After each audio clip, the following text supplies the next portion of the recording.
대림 제2주일. 오늘 본 말씀은 마르코복음 1장 1절부터 8절까지의 말씀입니다.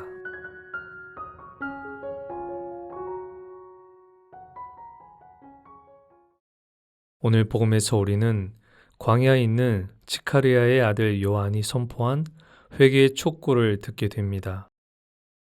세례자 요한은 광야에서 낙타털로 된 옷을 입고 허리에 가죽띠를 두르며 메뚜기와 들꿀을 먹으면서 주님의 오심을 준비하였습니다.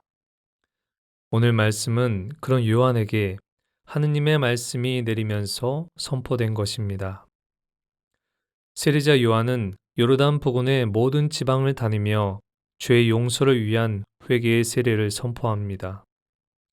여기서 세례란 죄 용서를 받기 위한 회개의 표시로서의 세례를 의미합니다. 그는 세례를 통해 유다인들을 회개의 길로 이끌었습니다.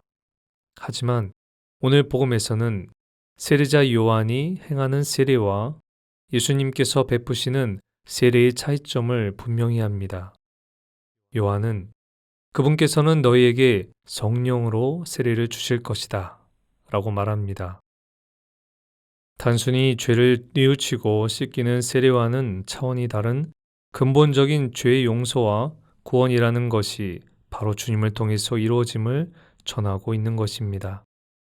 따라서 그의 역할을 이런 구원의 기쁜 소식인 주님의 길을 마련하고 그 길을 곧게 내는 것, 곧 구원을 받기 위해 사람들을 준비시키는 것이라 할 수 있습니다. 세례자 요한은 회개의 세례를 선포하면서 이사야 예언서 40장을 인용합니다. 광야에서 외치는 이의 소리, 너희는 주님의 길을 마련하여라. 그분의 길을 곧게 내어라. 이 구절은 바빌론 유배 생활에서의 해방을 이야기한 것입니다. 그런데 복음에서는 이 구절을 뒤에 오실 예수님을 죄와 악마로부터 해방해 주시는 분으로 해석하고 있고 결국 그분이 구원을 가져다 주시는 분으로 해석하고 있습니다. 주님의 길을 마련하고 그분의 길을 곧게 내라는 말씀은 메시아로 오시는 예수님을 맞이하기 위하여 회개하고 마음을 다 잡으라는 뜻으로 해석할 수 있습니다. 그리고 이 회개에 관하여 이사야 예언자는 다음과 같이 은유적인 표현을 사용합니다. 골짜기는 모두 메워지고 산과 언덕은 모두 낮아져라. 거친 곳은 평지가 되고 험한 곳은 평야가 되어라. 여기서 골짜기는 우리 마음속에 자리 잡은 이기심과 탐욕으로, 산과 언덕은 우리의 교만함으로 해석할 수 있습니다. 그래서 우리 마음속에서 죄로 기울여지게 만드는 모든 것들을 없애고 주님을 받아들이기 위해 겸손한 마음을 가져야 한다고 묵상됩니다. 또 거친 곳과 험한 곳은 하느님을 등지고 거스르며 죄로 물든 우리 삶을 의미합니다. 이런 삶이 다시금 주님을 향하게 하고 그분을 따르는 삶으로 변화돼야 할 것입니다. 이처럼 세례자 요한은 다가오는 구원자이신 예수님을 맞이하기 위하여 우리의 지난 날을 되돌아보게 합니다. 과연 우리 삶에서 주님을 얼마나 중심에 모시고 살았고 그분을 따르는 삶에서 얼마나 고든 길을 가려고 노력했는지 말입니다. 단순히 회개를 촉구하려고 이처럼 요한이 말한 것은 아닙니다.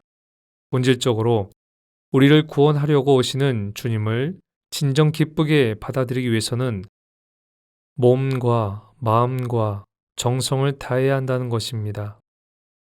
세례자 요한의 이런 외침에 우리가 마음을 열고 최선을 다하여 정성스레 주님의 오심을 준비할 때 예수님께서는 우리에게 이렇게 말씀하실 것입니다. 그리하여 모든 사람이 하느님의 구원을 보리라.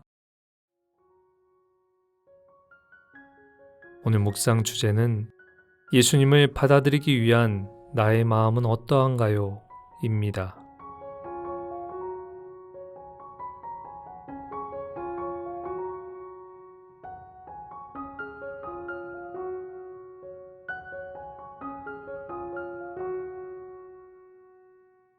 기도합시다.